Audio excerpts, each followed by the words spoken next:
You can wake up every day and be sure that you are alive. But are you living? Welcome to Strip Coverlet, where we squeeze the bigger picture out of literature. I'm Aaron Ford, and we are here for another poetry discussion, which will appear, of course, in two separate playlists here on the channel. Number one being the poetry discussion playlist, number two being the Emily Dickinson playlist. Both of these playlists are ever growing on the channel, so if you enjoy either Emily Dickinson or poetry, be sure to check out those playlists on the playlist tab. The poem in question today is known as Crumbling is Not an Instance Act. And maybe I'll just save that. It reads as such. Crumbling is not an instance act. A fundamental pause, dilapidation's process are organized decays. 'Tis first a cobweb on the soul, a cuticle of dust, a borer in the axis, an elemental rust. Ruin is formal, devil's work consecutive and slow, fail in an instant, no man did, slipping is crash's law.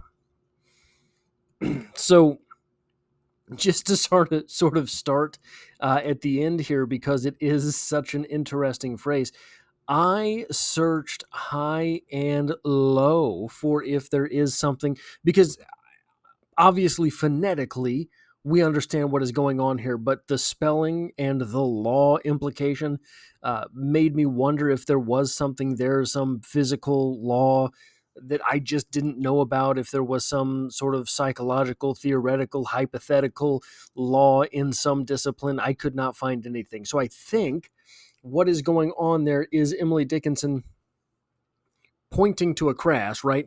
A fail in an instant, if you are in a horse and carriage, as in Emily Dickinson's day, or a car today, and you get in a wreck, a crash, that is not where the catastrophe actually occurred. Basically saying, I think no matter how catastrophic or sudden a tragedy is, the root of it is someplace prior and through something smaller. So really, it is a summary of the entire poem.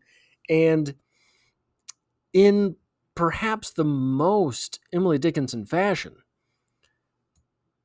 A, what an incredible opening line. But B, this opening line is all you need for the poem, really. There are so many examples of Emily Dickinson poems that the opening line or the opening couplet is incredible in a way that is, if Emily Dickinson, here's what I'll say. In my opinion, Emily Dickinson is the greatest poet of all time. If Emily Dickinson were able to match her opening line and or couplet in all of her poems, there would be no comparison. No one would be able to say, well, it's Shakespeare. No one would be able to say it is anyone else. If you were able to match the ferocity of Emily Dickinson's opening couplets in all of her poems, if she was able to just do that for 8, 12, 14, 16 lines, there would have been no comparison. But let's get past that. My own little bit of, if I'm allowed to use current popular language, glazing Emily Dickinson.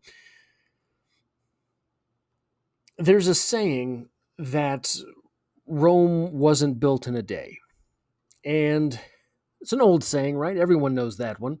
But I also enjoy the addition to that phrase from the philosopher Jocko Willink.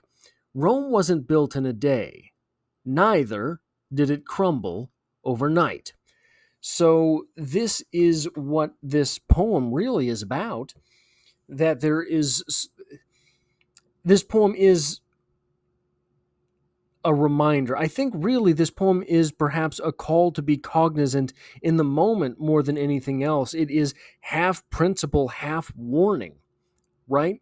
This poem is saying crumbling is not an instance act, to let you know that, not just everything, every crumbling, every crash out, every disaster you've seen in your life, not only were those not an instance act, that's what you remember.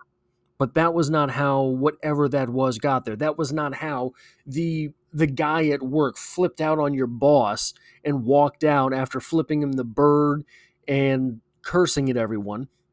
That didn't happen right then. There was a build up to that. There were things before that. There was something that happened somewhere. This poem, I think, as much as a recognition of that, is a warning to the individual that there are places in your life right now where you are not crashing, you are not crumbling, but something has fallen away. Something is less than it had been. Something is worse than it was. And because of that, you will come to a crash. You will come to a crumbling. There will be a moment where that thing reaches disaster point, sort of like a boiling point, right? The boiling point with water. At a certain degree, it's not boiling, but once you cross that threshold, it is boiling. That, I think, is part of what it is that Emily Dickinson is saying here. Missing one day, right, of something. You consider yourself a writer, and you consider yourself a writer because you write every day. Well, you miss a day. What? So what? You miss, you're working out, you're trying to lose weight. You miss a day at the gym. So what? You are working towards some multi-step process in your life. You want to learn, so you want to learn French. You want to learn Spanish, whatever it is. And you miss a day. You miss a goal. Well, that's a mishap. That's an accident. That sucks, but you missed a day. Once you miss two, it's the start of a new trend. This principle from Emily Dickinson that crumbling is not an instance act. This is every bit as philosophical as anything that you will read in Nietzsche. It's every bit as psychological as anything you could ever hope to read in Freud. It is every bit as self-help as anything you would ever wish to read from Tony Robbins, whoever it is that is your self-help guru of choice. But because it's all of those things, I think that on some level it will feel like none of those things. Because it is so broad-reaching a statement, it's easy to read it and take nothing from it. It's easy to read it and get lost in the simplicity of this thought process. Crumbling is not an instance act. Even in the word, the language itself, crumbling. A crumble is not a crash. 'Tis first a cobweb on the soul. How wonderfully metaphysical. A cuticle of dust, a borer in the axis, an elemental rust. So all of this language suggests something that is nearly imperceptible when it happens. A cobweb on the soul. How many cobwebs have you brushed away in your life? A cuticle of dust. It's just dust. A borer in the axis. Okay, well, that one sounds a little bit more substantial. An elemental rust. What would that mean? An elemental rust? Well, the very core of the thing, the very thing without which the thing is not the thing. That is elemental. A rust in the thing without which the thing is not the thing. I don't know how else to say that, really. That's how great a phrase an elemental rust is. There is something elemental to you. You consider yourself a thing. You consider yourself a something.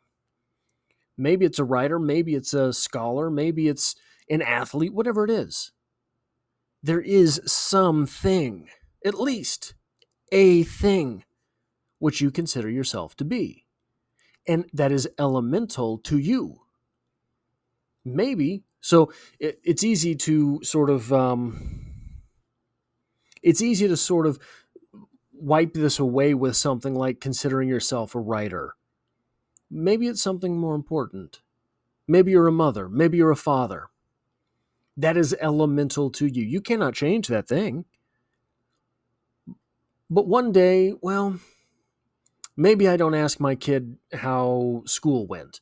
Maybe I don't ask my kid what was the most fun thing that he learned at school that day. Maybe I don't ask my kid to summarize his day for me. Whatever it is. Maybe we don't share dinner at a table. You don't do that once. Okay, well, things happen. Things come up. You don't do that twice, and it's the beginning of a new trend. I think that for the bigger things in life, such as that, where it is you being something or someone for someone else, I think that's where it is magnified, right? Because we can make all sorts of little excuses for ourselves. I can't remember who it was. It was an athlete, I believe, a professional athlete, a professional football player, who said that every day he thanks his father because every day when his father came home from work, he picked him up, just lifted him up. He would run up to his father would lift him up and hold him. And he said that very simply, what that did was change the way that he saw the world. The way he looked at things. He was looking at things like an adult. He was looking at things like someone who was competent, someone who was capable. Your father lifts you up and embraces you after work. You are then wearing that work. What if, and so he credits his father with him being a professional athlete. I believe he was a professional athlete, because that made him feel important every day. So once he had important things that he had to do, he felt that he was capable of doing it. Now imagine that his father stopped picking him up when he was 3. Let that elemental thing to their relationship rust. Maybe his son would not have become who his son did become. It would have been a crumbling in that relationship. Crumbling is not an instance act, as Emily Dickinson tells us. That is what I have for this video. If you like or appreciate what it is that I do here, hitting the like button really does help me out, as it tells YouTube to share this video with other literature lovers. If you find yourself here by chance but not design, literature is the only thing I talk about on this channel, dropping multiple videos every single week. There are 2 playlists and a video on screen right now that YouTube thinks you will like because you are here. And who are you to argue with our new AI overlords? I, for one, welcome them, and I hope to have you back for the next one.